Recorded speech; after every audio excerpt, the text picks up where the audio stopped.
Welcome back into the Friday Night 360 AZ preview show. I'm Haley Stasiak with Jordan Ham.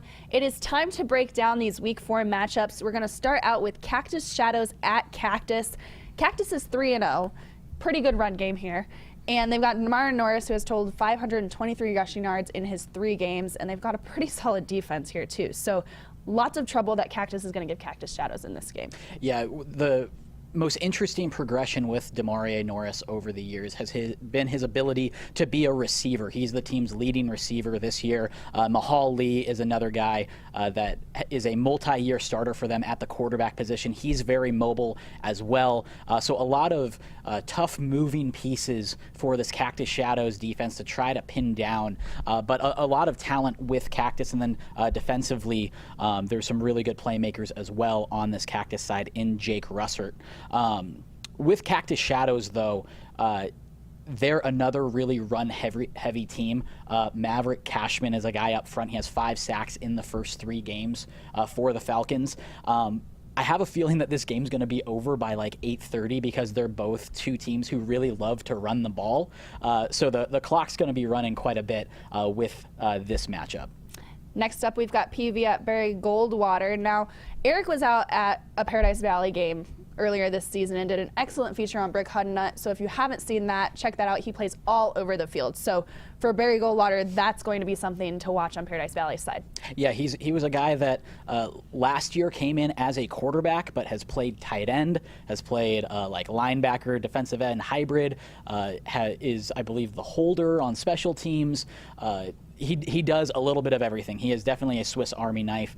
Xavier Watkins is a big-time receiver. He's a guy that has been developing kind of over the years. After you saw Daniel Bridgegad and Jacob Brown move on, it was kind of Xavier Watkins was the next guy in line, and a guy that Brown really was a mentor to, and I think the same thing is happening right now with Watkins and sophomore receiver Caleb Diaz. Those are the top 2 receivers from that group, and Xavier is a very, very sharp kid as well. On the Goldwater side, so they're 3-0. That hasn't happened in a while for Barry Goldwater. Ben Smith is a converted quarterback, and he's now playing running back and safety. This is a new coaching staff coming in. Another guy that I really like is David Valdez. He's a freshman cornerback. This is a very senior group. They came up together, have started multiple years, kind of have taken their licks over the years, and now you're kind of seeing this senior leadership, and that's very evident on the offensive line as well. This is a very predominantly senior group, so we'll see if they can get to 4-0, but have a tough test in Paradise Valley this week. Next up, we've got South Mountain at Central. I saw South Mountain play at North just a week or so ago, and when they get in a groove, they can really make things happen, and they're pretty tough to stop. They did get into a rhythm towards the end of that North game, were able to pull out the win, but coming into this game, they're 4-0, and that's something to watch. But they've got some experience with a coaching staff that has college experience as well. Absolutely, and Central's head coach John Clanton, former Nebraska linebacker, I believe fullback as well. Surprisingly, this team has a lot of really good linebackers.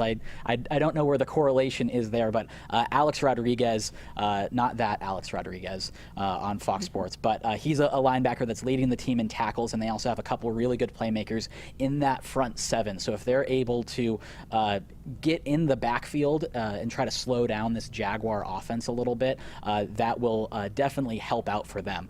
The next game that we're looking at is Mesquite at Desert Edge.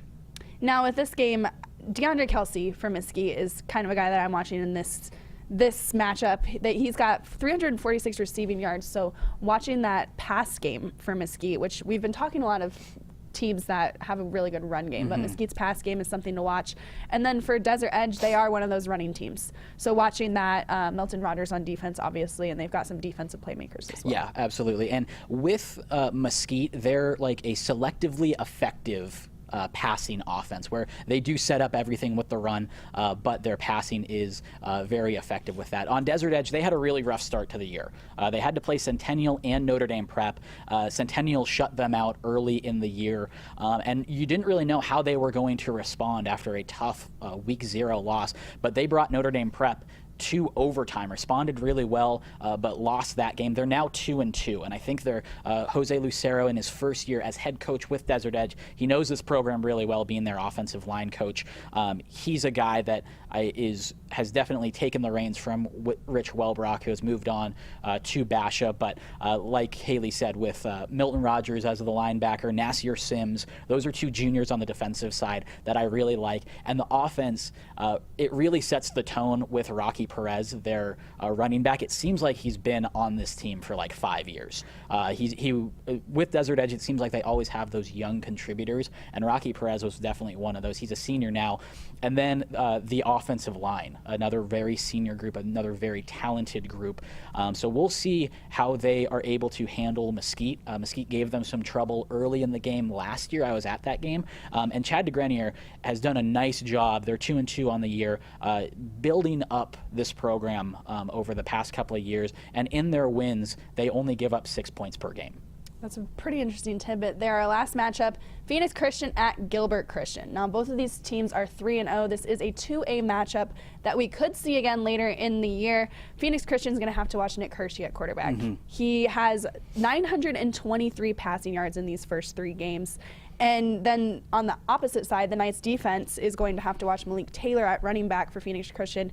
He's got 357 rushing yards, so stopping him is going to be key. Hershey had one of the most impressive performances in high school football in Arizona, probably even the country this year, where he threw for over 600 yards in a game. But we've talked about the numbers through the air, but he also has 4 rushing touchdowns. So he is also effective on the ground as well. He spreads the ball around to multiple guys. 4 players have at least 175 receiving yards in this early season. And then Drew Debris has 4 interceptions as well on the defensive side. So that's definitely going to be a fun, small school game. And like you said, this could be come early December, maybe Thanksgiving week. This could be a matchup that we're seeing as a rematch. One last matchup that we want to mention is Pinnacle at Centennial. Eric is going to be out at that one, so follow him at Eric at Sports 360 AZ for all the updates on that game. And that's all we've got for you this week. Pretty good show with our guests, Thomas Lewis, Chaparral head coach, and Jason Skoda of My News Mesa. Yeah, a lot of really good storylines this week, a lot of really good games. And if you're out at a game and on social media, make sure to use the Friday Night 360AZ hashtag and make sure to share that. We'll be sure to retweet it and share it along social media. Thanks for joining us.